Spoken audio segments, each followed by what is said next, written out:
আল্লাহ পাক রব্বুল আলামিন আমাদেরকে উদ্দেশ্য করে পবিত্র কালামে পাকে ঘোষণা করে দিয়েছেন, ইয়া আইয়ুহাল্লাযীনা আমানু লা তুলহিকুম আমওয়ালুকুম ওয়ালা আওলাদুকুম আন যিকরিল্লাহ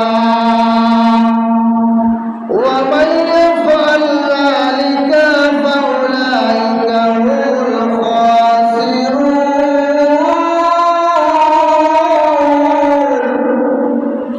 আল্লাহ পাক রব্বুল আলামিন ইমানদারদেরকে ডাকতে বলেন, ও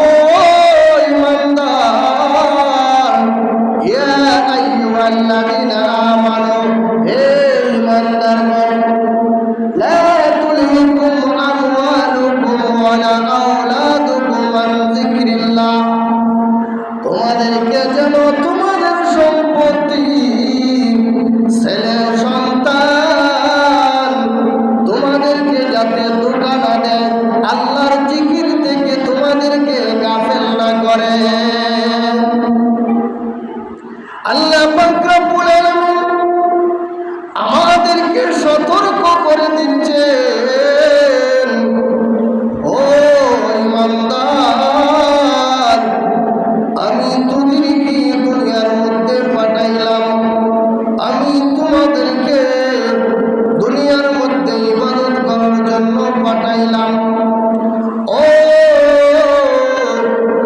কিন্তু তোমরা ইবাদত